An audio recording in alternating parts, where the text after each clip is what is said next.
Hello students, welcome to online platform of MGCI Fighter 2.0 Perfect Scorer for Biology।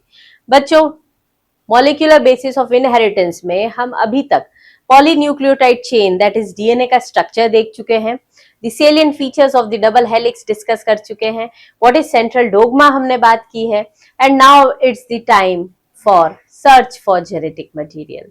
एक DNA 2.2 metre length DNA किस तरीके से हमारी eukaryotic cell हो या प्रोकैरियोट्स हो, उस छोटे से डायमेंशन में कैसे फिट बैठता है, ये भी हमने डिस्कस किया था in the nucleosome model. So now today we will discuss about the search for genetic material. सबसे पहले सर्च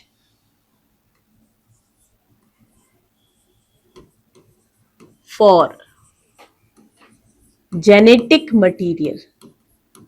क्या हुआ कि कैरेक्टर्स जब पास ऑन होते हुए दिखाई दिए तो साइंटिस्ट ने सोचा कि ऐसा कुछ तो है जो एक जनरेशन से दूसरे जनरेशन कैरेक्टर्स को पास ऑन करता है।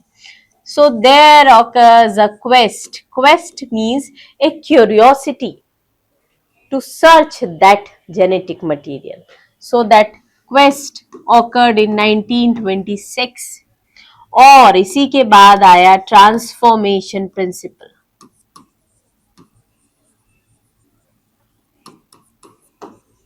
ट्रांसफॉर्मेशन प्रिंसिपल, ठीक है।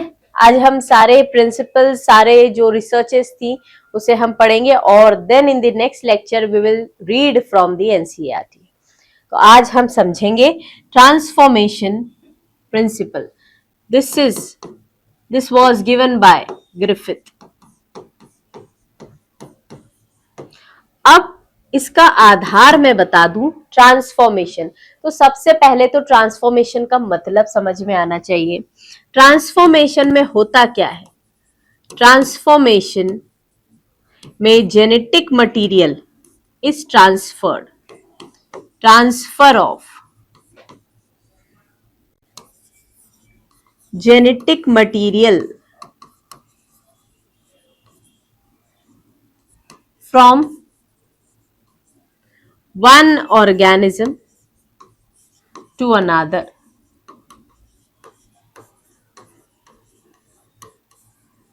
Transfer of genetic material from one organism to another without any physical contact, किसी भी physical contact के बिना अगर ये ट्रांसफर होता है, this is transformation. So now इन्हें एक्सपेरिमेंटल मटेरियल इनके क्या थे? एक्सपेरिमेंटल मटेरियल की बात करें तो इन्होंने बैक्टीरिया लिया। कौन सा? Streptococcus pneumoniae. स्ट्रेप्टोकोकस निमोनी क्या कराएगा? निमोनिया, ठीक है। इस बैक्टीरिया के दो स्ट्रेन्स लिए, एक है एस और दूसरा है आर, ठीक है। अब ये एस स्ट्रेन और आर स्ट्रेन की खास बात क्या है देख ले हम। R stands for rough, S stands for smooth. अब रफ में, रफ का मतलब है कि सरफेस रफ है। अब सरफेस रफ क्यों हो गई? बिकॉज कैप्सूल एब्सेंट है, सो नॉन कैप्सुलेटेड। अब अगर कैप्सूल नहीं है तो ये होस्ट के इम्यून सिस्टम से छिप नहीं पाएगा, हाइड नहीं हो पाएगा। That means this is non pathogenic. This is non pathogenic और इसी को हम बोलते हैं एविरुलेंट, ठीक है। बीमारी नहीं कराता, non pathogenic, rough colonies produce करता है and avirulent, but this produces smooth and shiny colonies. क्यों? बिकॉज इसके पास है कैप्सूल, दिस इज कैप्सुलेटेड। और अगर कैप्सूल आ गया तो ये बिंदास बीमारी कराएगा। पैथोजेनिक होगा, दैट मीन्स विरुलेंट होगा। तो ऐसे दो बैक्टीरिया के स्ट्रेन यूज करें ट्रांसफॉर्मेशन प्रिंसिपल में। अब इस स्ट्रेन अकेले से काम हो गया क्या? अरे इसका इफेक्ट भी तो देखना पड़ेगा। सो इसके इफेक्ट को स्टडी करने के लिए यूज किया चूहा, माइस। अब देखिए इन्होंने क्या किया, यहां पर ये स्टेप्स देखते हैं। सबसे पहले इन्होंने लाइव आर समझते हो? आर तो पैथोजेनिक था ही नहीं, बीमारी नहीं कराएगा। सो लाइव आर को इन्होंने इंजेक्ट किया चूहे में। तो अब आप बताएं कि चूहे में बीमारी होगी, चूहा मरेगा या नहीं? देखो, आर वॉज नॉन पैथोजेनिक, तो चूहे में जब जाएगा तो चूहे का इम्यून सिस्टम उसको खत्म कर देगा, बिकॉज आर के पास कोई कैप्सूल नहीं है जिसकी मदद से वो छिप सके। सो लाइव आर अगर डाला है तो चूहा क्या रहेगा? अलाइव, माइस अलाइव। ठीक है, ऐसा ही हम भी सोच रहे हैं, ऐसा भी उन्होंने सोचा था ग्रिफिथ ने। अब उन्होंने लाइव एस डाला, लाइव एस इंजेक्टेड इनटू माइस, चूहे में लाइव एस डाल दिया। अब जब चूहे में लाइव एस डाला, एस बताओ कैसा बताया था मैंने, देखो प्रीवियस स्लाइड में, S was smooth colony capsulated, मतलब बीमारी कराएगा, विरुलेंट है। तो अब यहां पर एस के डालने से चूहा दिखा क्या? मरता हुआ दिखा। That means mice died. ठीक है, माइस, चूहा मर चुका है। अब अगला हम देखें, इन्होंने सोचा कि इस एस को हम गरम करके इसके कैप्सूल को डिस्ट्रॉय कर दें। ठीक है, तो हीट किल्ड एस को जब चूहे में डाला तो अब कैप्सूल हट चुका है, पैथोजेनिक प्रॉपर्टी हट चुकी है। सो नाउ चूहा जिंदा रहा। अरे वाह! अब एक और कॉम्बिनेशन इनके दिमाग में आया कि क्यों ना हम live R plus heat killed S को मिक्स करके चूहे में इंट्रोड्यूस करें। अब क्या होगा?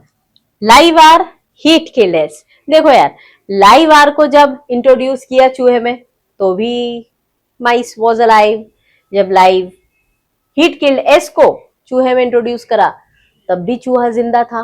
अब इसके कॉम्बिनेशन से भी क्या होगा? चूहे को जिंदा रहना चाहिए, बट कुछ ट्विस्ट है। यहां पर चूहा मर गया, और ये चूहा बड़ा प्यारा था इन्हें। जैसे ही चूहे को मरते हुए देखा, इन्होंने जो कंक्लूजन सोचा था उससे कुछ अलग हुआ। अरे अलग हुआ, इन्हें गुस्सा आया, और गुस्से में इन्होंने क्या किया? ये जो चूहा था इसे खोल डाला, ऑपरेट कर दिया। जैसे ही इसका पोस्टमार्टम किया ऑपरेट कर दिया पोस्टमार्टम, तो इसमें से क्या रिकवर हुआ? Recovered live S strain. अब बताओ, फिर और दिमाग खराब कि यार लाइव एस तो हमने डाला ही नहीं, हमने तो लाइव आर डाला और हीट किल्ड एस डाला, तो ये लाइव एस कहां से आया? फिर स्टडीज के बाद, रिसर्चेस के बाद ये बात सामने आई कि कुछ ऐसा था, something passed from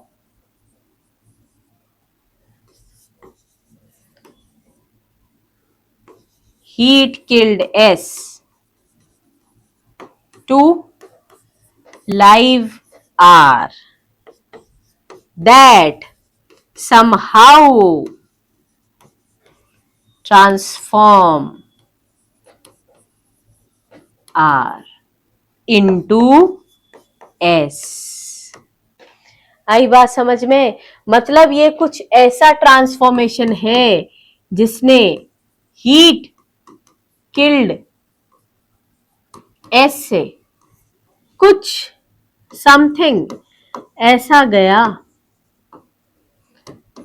live are में, जिसके कारण से लाइव आर ने अपने आसपास सिंथेसाइज किया एक पॉलीसैकेराइड कोट, जिसके कारण से ये बन चुका है विरुलेंट। तो ये जो समथिंग समथिंग था ना, इस समथिंग को ही बोला गया जेनेटिक मटेरियल।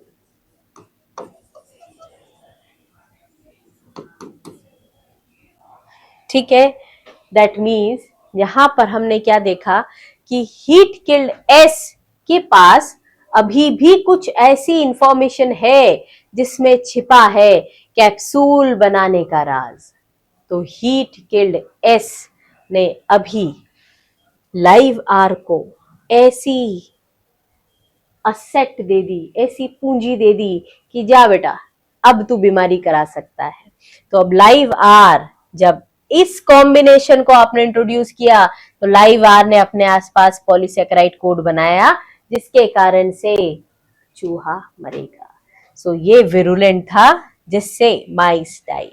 तो ये सिंपल सा experiment in research for genetic material, transformation experiment भी इसे बोला जाता है, क्योंकि ट्रांसफॉर्मेशन हुआ है। किसका ट्रांसफॉर्मेशन हुआ है आप देख सकते हो।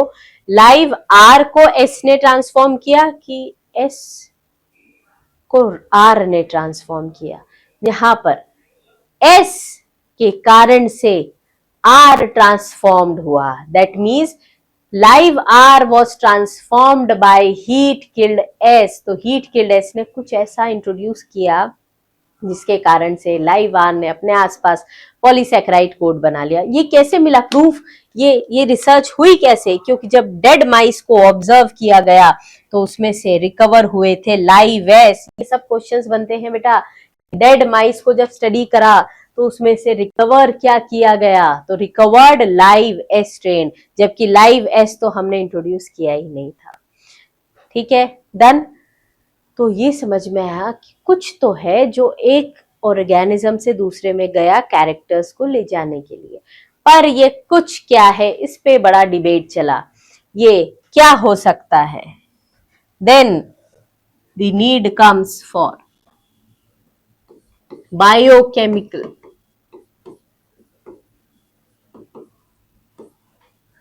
Nature of genetic material, biochemical nature of genetic material। अब biochemical nature of genetic material को सबसे पहले देने वाले Avery MacLeod and McCarty, Avery MacLeod and McCarty. ठीक है, यहां पर इन्होंने जो रिसर्चेस की थी, इन रिसर्चेस का ड्यूरेशन चला था नियर अबाउट 1933 से लेके 1944 तक। ठीक है, तो इस दौरान इन्होंने किया क्या, ये जो ट्रांसफॉर्मेशन प्रिंसिपल था ना, इस ट्रांसफॉर्मेशन प्रिंसिपल को ही आगे एक्सटेंड किया, स्टडी किया। सो ट्रांसफॉर्मेशन प्रिंसिपल में जो चूहा मरा था, है ना, तो यहां पर ये जो डेड माइस था, इस डेड माइस से इन्होंने ऑब्टेन किए कुछ बायोकेमिकल्स। अब ये जो बायोकेमिकल्स थे इसे इन्होंने प्यूरिफाई किया। अब इनका कंफ्यूजन तीन चीजों में था कि जेनेटिक मटेरियल या तो आरएनए या डीएनए हो सकता है या प्रोटीन हो सकता है। ठीक है, अब क्यों क्या ऐसे बहुत सारे एक्सपेरिमेंट्स होते थे, पर उस एक्सपेरिमेंट्स में से जो सक्सेसफुल हुआ उसी को हम आज पढ़ रहे हैं। सो यहाँ पर आरएनए, डीएनए और प्रोटीन ये तीन थे इनके पास चॉइस में कि इन तीनों में से जेनेटिक मटेरियल होगा कुछ। अब क्या किया देखना, यूज किए इन्होंने कुछ एंजाइम्स। यहां पर प्रोटीएस जो प्रोटीन को तोड़ेगा, आरएनएस जो आरएनए को तोड़ेगा, डीएनएस जो डीएनए को तोड़ेगा।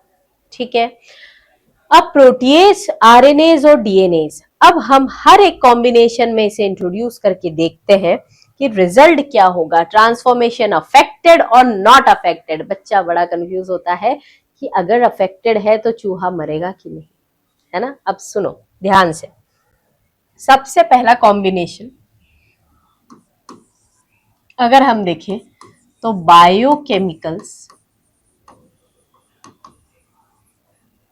प्लस इन्होंने प्रोटीएस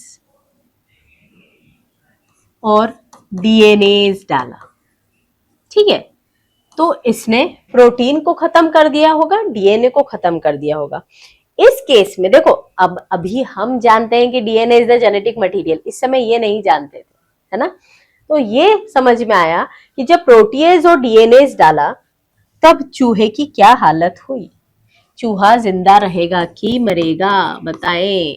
माइस सरवाइव करेगा, अलाइव रहेगा कि मरेगा। प्रोटीन को तोड़ दिया होगा, डीएनए को तोड़ दिया होगा, दैट मीन्स जो ट्रांसफॉर्मेशन हो रहा था, किससे ट्रांसफॉर्मेशन हो रहा था, जो एस का जेनेटिक मटेरियल आर को ट्रांसफॉर्म करके अपनी तरह बना रहा था, वो ट्रांसफॉर्मेशन नहीं होगा। That means transformation will be affected.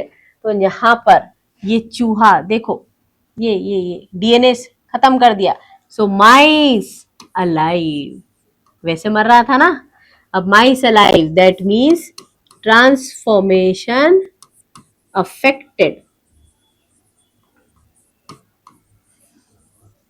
अब एक और कॉम्बिनेशन देखो, सारे कॉम्बिनेशन यूज करना है। फिर इन्होंने सोचा कि एक बार हम इन बायोकेमिकल्स को मिक्स करते हैं, किससे, आरएनए से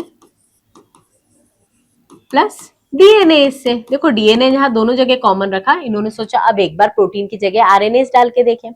तो इसने आरएनए को भी डिस्ट्रॉय कर दिया, डीएनए को भी डिस्ट्रॉय कर दिया, डीएनए आरएनए दोनों ही डिस्ट्रॉय हो गए।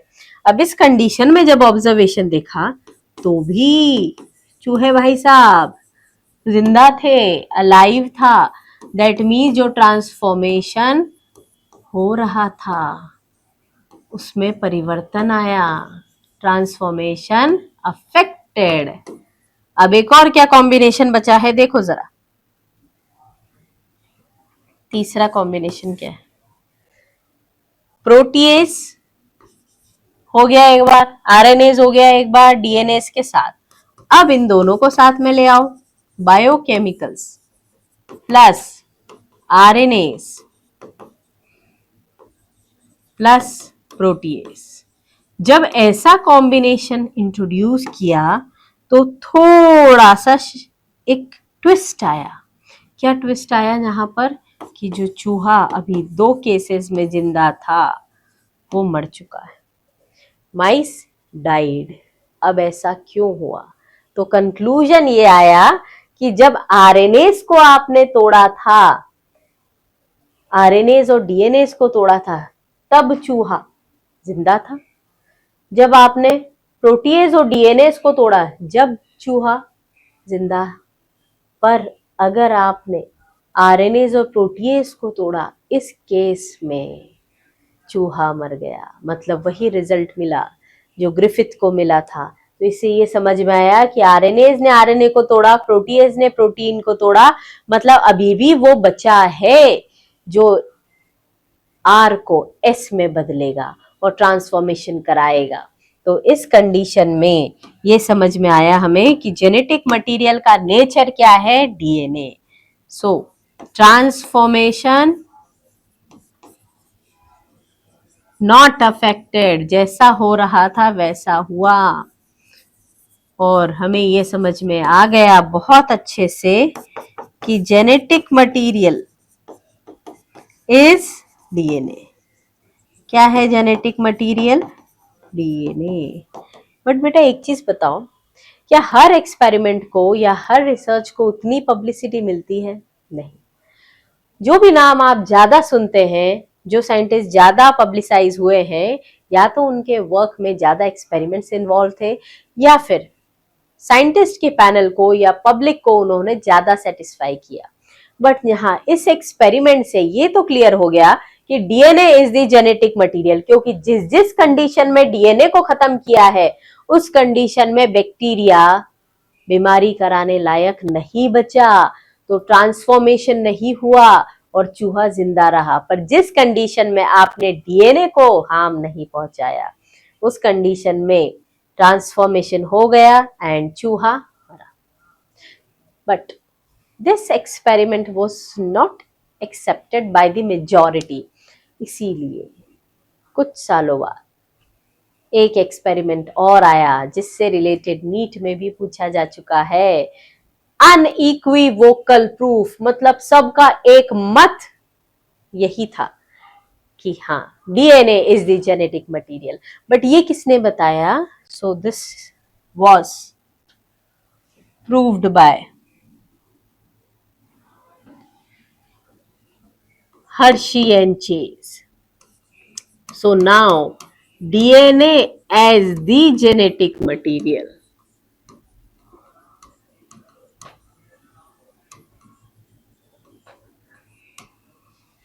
DNA as the genetic material. This was proved by Hershey and Chase.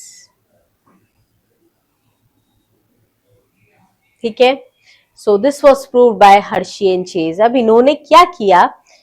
सबसे पहली चीज तो इन्हें कुछ चीजें पता थी, है ना। एक तो ये एक्सपेरिमेंट है अनइक्विवोकल, ठीक है, अनइक्विवोकल, सबका एक मत राय थी। नेक्स्ट, इन्होंने कुछ चीजें इन्हें पता थी, जैसे स्ट्रक्चर ऑफ प्रोटीन ये जानते थे, ठीक है, स्ट्रक्चर ऑफ डीएनए इन्हें पता था, इन्हें ये पता था कि प्रोटीन के अंदर क्या होगा? सल्फर होता है, डीएनए के अंदर फास्फोरस होता है,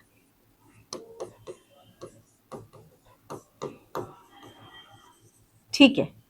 तो ये चीजें पता थी इन्हें कि सल्फर के स्ट्रक्चर में, सल्फर किसका स्ट्रक्चर बनाता है? प्रोटीन का। फास्फोरस किसका स्ट्रक्चर बनाता है? It is involve in polynucleotide, मतलब डीएनए में है। दूसरी बात, इन्हें ये पता था कि समथिंग ट्रांसफर्ड फ्रॉम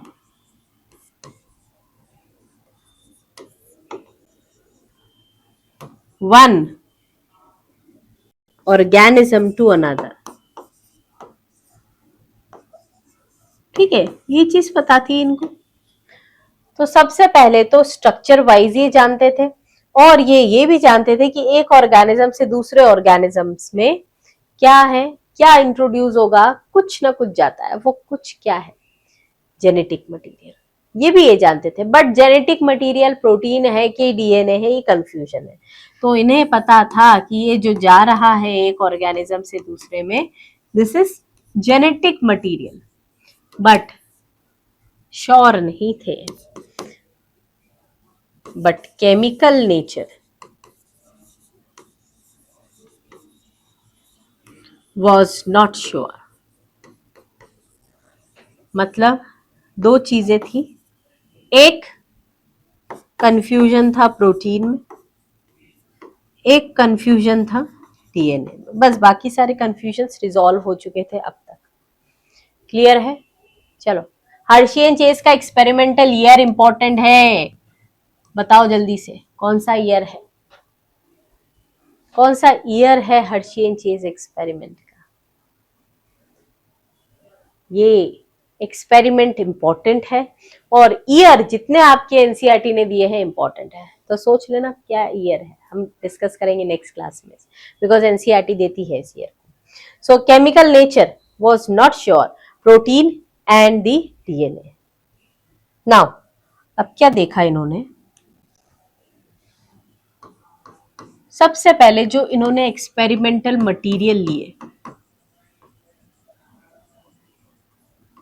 अब इस एक्सपेरिमेंटल मटेरियल में इन्होंने एक बैक्टीरियोफेज लिया। इस बैक्टीरियोफेज की खास बात क्या है, this is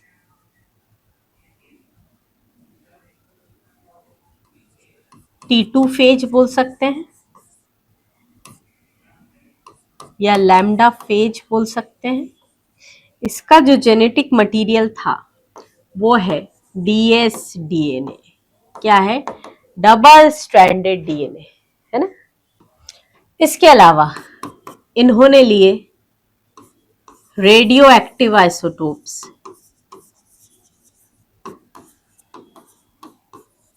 of sulphur and phosphorus. अब जो रेडियो एक्टिव आइसोटोप थे उनके नाम थे S35 एंड P32। आई बात समझ में। ये एक्सपेरिमेंटल सेटअप इन्होंने लिया। अब यहां कुछ चीजें समझ लो कि अगर आप बैक्टीरियोफेजेस को ग्रो करते हो S35 में तो क्या होगा, और P32 में तो क्या होगा, ठीक है। सो नाउ एक चीज याद रखें, रेड कलर से मैं यहां पर क्या बनाने वाली हूं, रेडियो एक्टिविटी। अब हम जानते हैं कि सल्फर किस में होता है, sulphur forms the protein coat. ये देखो, इस सल्फर ने प्रोटीन कोट बनाया और प्रोटीन कोट में लाल कलर आ गया, दैट मीन्स रेडियो एक्टिव। बाकी इसका जो जेनेटिक मटेरियल, जो डीएनए दिख रहा है वो कैसा है, न्यूक्लिक एसिड जो दिख रहा है that is non radio active, है ना। नाउ अब इधर देख ले, अभी देखो हमें ये तो पता है ना कि viruses are made up of nucleoproteins, मतलब अंदर इनर जेनेटिक मटेरियल है और बाहर प्रोटीन है, पर ये नहीं पता है कि एक सेल से दूसरे में ये प्रोटीन कोड जाएगा या डीएनए जाएगा, ठीक है। दो में ही कंफ्यूजन है। नाउ नेक्स्ट, नहीं तो पता ही नहीं चलता बच्चों को कि इस एक्सपेरिमेंट में क्या प्रूव कर रहा है। सबसे पहली चीज, अब इधर क्या है, P32 मतलब प्रोटीन कोट में कोई रेडियो एक्टिविटी नहीं दिखेगी, बट जेनेटिक मटेरियल में आपको रेडियो एक्टिविटी दिखाई देती है। क्लियर है। अब क्या किया, इनकी स्टेप्स थी, स्टेप्स, ठीक है। स्टेप्स में 3 स्टेप्स याद रखनी है।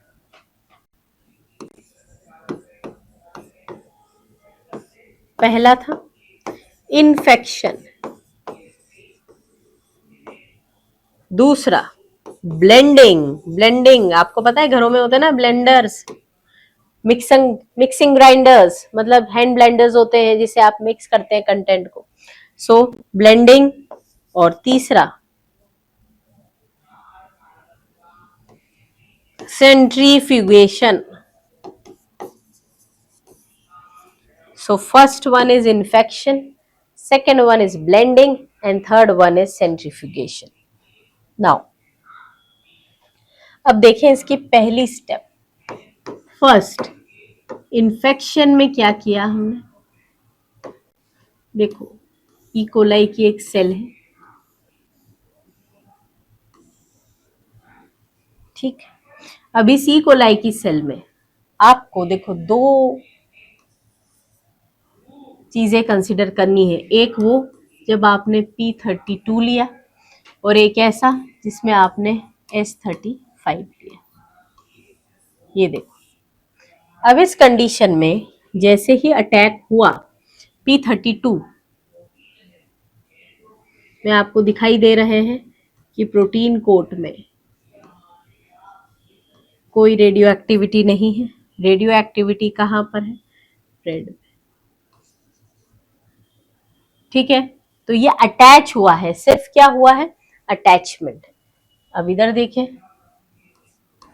प्रोटीन कोट रेडियो एक्टिव है,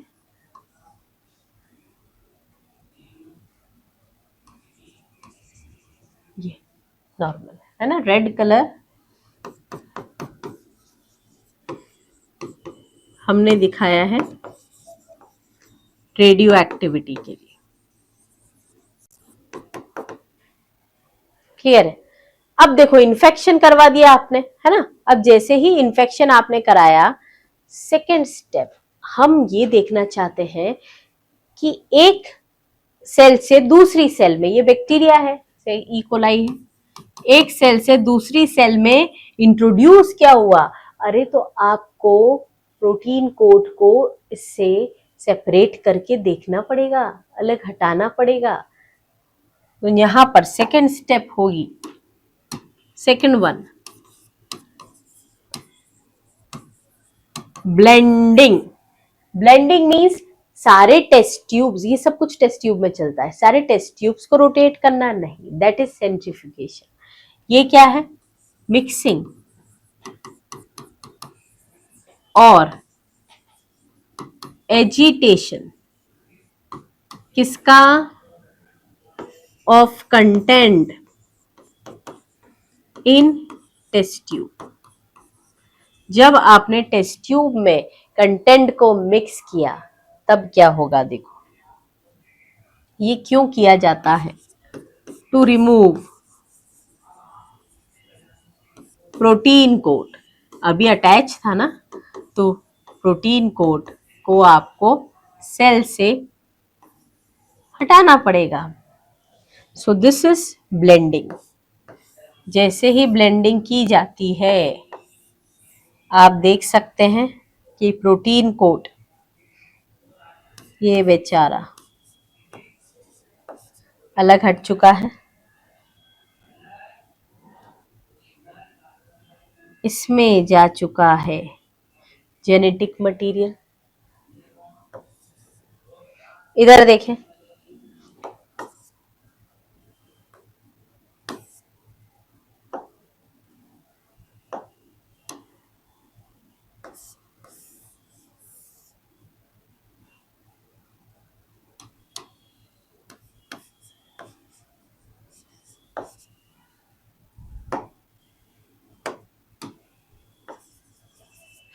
अब देखो बेटा, यहां पर आपको बैक्टीरिया की सेल से थोड़ा सा दूर दिखाई दे रहा है क्या? Protein coat. अब ये प्रोटीन कोट हल्का हो चुका है, खाली हो चुका है। ऐसे प्रोटीन्स को बोलते हैं घोस्ट सेल। भूत है, ये भूत है, घोस्ट सेल। तो मैम हमको तो यहीं पे समझ में आ गया कि जो एंटर हुआ है वो डीएनए है। अरे आपको यहाँ समझ में आया बिकॉज आप यहाँ पर ड्रॉ करके देख रहे हैं। फाइनल कंक्लूजन दिखा था किसे?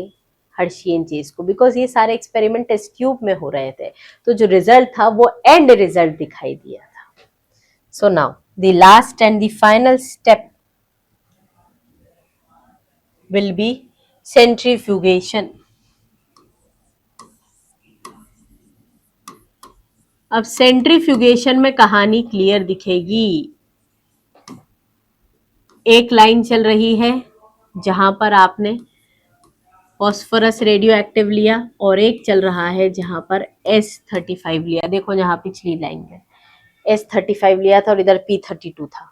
ठीक है, नेक्स्ट अब क्या देखने को मिला कि टेस्ट ट्यूब के अंदर दो रीजन्स दिखेंगे।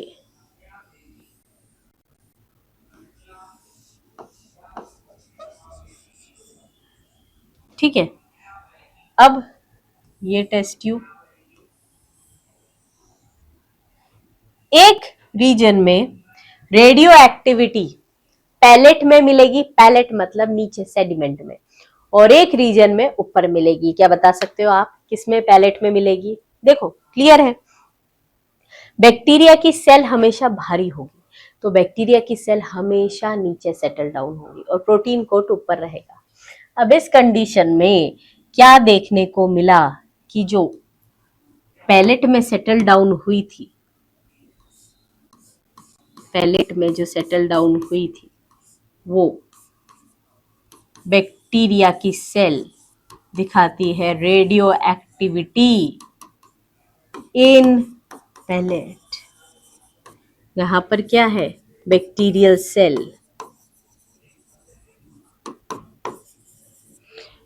और ऊपर आपको कोई रेडियो एक्टिविटी नहीं दिखी, तो यहां पर नो रेडियो एक्टिविटी। अब बताओ कि इस कंडीशन में हमने रेडियो एक्टिव सल्फर लिया था कि प्रोटीन, रेडियो एक्टिव सल्फर लिया था कि फास्फोरस, यहां लिया था हमने रेडियो एक्टिव फास्फोरस। और अगर रेडियो एक्टिव फास्फोरस लिया तो मतलब बैक्टीरिया रेडियो एक्टिव हुए, दैट मीन्स ये फास्फोरस अंदर गया, तो फास्फोरस किसका कंपोनेंट बनाता है, डीएनए का। दैट मीन्स यहां से प्रूव हुआ कि DNA is the genetic material. पर ज्यादा खुश ना हो, एक्सपेरिमेंट को एक बार और वेरीफाई करके देखेंगे। जिस कंडीशन में हमने S35 लिया उसमें हमें समझ में आया कि पैलेट में कोई रेडियो एक्टिविटी नहीं दिखी, पर जब सुपरनेटेंट की बारी आई तो यहां रेडियो एक्टिविटी मिली। So this is radio activity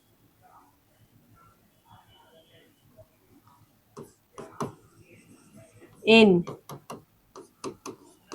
supernatant.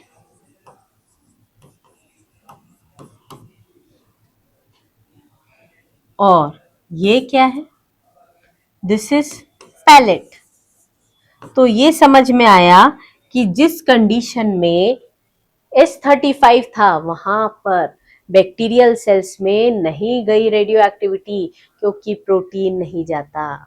तो अब ये कंक्लूजन हम डिराइव कर सकते हैं,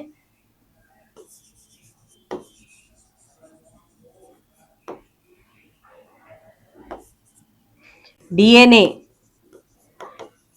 इज द जेनेटिक मटेरियल। ये चीज हमें क्लियर हो चुकी है कि डीएनए जेनेटिक मटेरियल है। कैसे समझ में आया, क्योंकि जब आपने P32 लिया, फास्फोरस का रेडियो एक्टिव आइसोटोप लिया, तब बैक्टीरियल सेल्स में रेडियो एक्टिविटी दिखी, पर जब आपने सल्फर का रेडियो एक्टिव आइसोटोप लिया तो बैक्टीरियल सेल में कोई भी रेडियो एक्टिविटी नहीं दिखी। दैट मीन्स जो एंटर किया वो genetic material radio active phosphorus containing था। अगर आपने फास्फोरस को रेडियो एक्टिव किया था तो बैक्टीरियल सेल रेडियो एक्टिव हुई, बट अगर सल्फर रेडियो एक्टिव हुआ था तो रेडियो एक्टिविटी ऊपर ही रह गई। दैट मीन्स प्रोटीन एंटर नहीं होता।